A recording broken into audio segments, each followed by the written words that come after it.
two of the WTA's fastest rising stars, twice forced onto opposite sides of the net on the biggest stages tennis has to offer, and twice, somehow, walking away with the same friendship intact, maybe even stronger than before. This isn't a rivalry built on tension. It's something rarer, something tennis almost never gets credit for, a real friendship that survived real stakes. Every great story has an origin point nobody notices until much later, and for Jovic and Eala, that point was a junior doubles match at the 2022 US Open, a tournament that shaped both of their careers, though for very different reasons at the time. Eala was the one making headlines that year, going on to win the junior singles title and become the first Filipina junior Grand Slam champion in history, a milestone that has followed her name ever since. Jovic, meanwhile, was quietly building her own game, the two of them crossing paths as peers, navigating the same grinding, unpredictable road toward the professional tour. From that point forward, their careers kept intersecting, not as rivals circling each other, but as two young athletes trying to survive the same brutal, isolating lifestyle, one where you fly to a new city almost every week, sleep in hotel rooms, eat alone, and train under pressure most people can't imagine. That isolation is exactly why friendships like this one matter so much on tour. And over time, Jovic and Eala became part of a brighter circle that includes players like Zeynep Sonmez and Victoria Maboko, a new generation of WTA stars who train together, travel together, and increasingly compete against each other at the highest level. By early 2026, they weren't just two players who happened to know each other.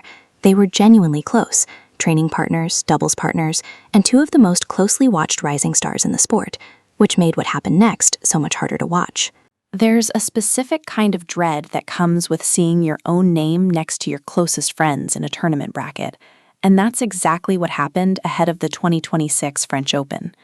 When the Roland-Garros draw came out, Jovic and Eala discovered they'd been placed in the same match, not the second round, not the third, but the very first round of the entire tournament, the one matchup where, no matter how the rest of the draw unfolded, one of them was guaranteed to be going home immediately. Imagine training for months, dreaming about a deep run at a Grand Slam, and finding out your first opponent is one of your closest friends on tour. There's no comfortable way to sit with that, and tennis doesn't offer that kind of mercy. In the days leading up to the match, the group did what real friends do and made the moment lighter, with Jovic and the rest of their circle surprising Eala with a cake and a song during a practice session in Paris, celebrating her 21st birthday just days before the two of them would be forced to compete for a spot in the tournament. They trained together, had dinner together, and then the very next week walked onto the same court knowing only one of them would walk off with a win. The match lived up to every bit of tension you'd expect, with Jovic racing out to an early lead in the first set before Eala clawed her way back into contention, fighting through several tightly contested games before ultimately falling behind. Jovic pulled away in the second set to close it out in straight sets, ending Eala's tournament in the very first round, eliminated by one of her closest friends on tour. Afterward, Jovic didn't try to hide how heavy that result felt, describing Eala as one of the toughest possible first-round opponents she could have drawn, and admitting the win came with real relief mixed with genuine sympathy for her friend. It wasn't a celebration. It was two competitors trying to hold both joy and grief in the same moment, and cameras caught exactly that at the net, where the two embraced. What happens after a match ends is sometimes more revealing than the match itself, and for Jovic and Eala, the aftermath of their Roland-Garros meeting became something fans couldn't stop discussing. Shortly after the match, Jovic posted to Instagram, sharing images from the day with a message about wishing there could have been two winners, closing with a warm, simple note directed at her friend. Eala responded publicly in kind, saying there was no one she'd rather share the court with. It wasn't polished or scripted. It read like exactly what it was, a real moment of empathy between two young athletes who deeply respect each other. For longtime tennis fans, that exchange landed differently than the usual post-match pleasantries, because tennis has always carried a reputation as an isolating, individual sport, built on wary competitors keeping each other at arm's length. So when two players openly showed this much warmth immediately after one eliminated the other from a Grand Slam, it sparked real conversation. In her press conference, Jovic explained what facing a friend like Eala actually felt like from the inside, talking about how well they know each other's games from years of practicing and playing doubles together, how there were no secrets between them on court, and how the match simply came down to who executed better that day. Then she added something fans latched onto immediately, calling Eala one of her closest friends on tour, someone she deeply respects both as a person and a competitor, describing warm hugs shared before and after the match, and insisting there was no bad blood between them at all. That phrase became something of a rallying point, with fans filling comment sections praising the sportsmanship on display. But not everyone read it the same way, and some longtime tennis followers raised a more pointed question. Can two people really be that close and still compete at the sports prize level? What made the story even bigger was the broader context, because Jovic and Eala weren't an isolated pair. They were part of a wider social circle on tour that fans began describing as one of the tightest groups in the sport. And when Jovic was asked directly about that dynamic, she pushed back on any suggestion that it was exclusive or dramatic, insisting everyone was welcome and there was no drama involved. For a moment, it seemed like the story might settle there. Except tennis had one more twist waiting, because just 3 weeks later, fate would force Jovic and Eala onto the same court again.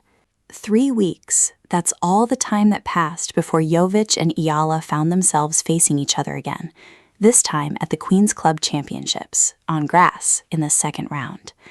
If the French Open meeting felt like a cruel coincidence, this second matchup felt almost impossible to ignore. Two close friends drawn against each other twice in under a month, on two completely different surfaces. Fans and analysts alike started wondering whether this was simply bad luck, or two careers converging at exactly the same point at exactly the same time. The result this time was even more lopsided. Jovic dismantled Eala in straight sets, a more dominant performance than their French Open meeting.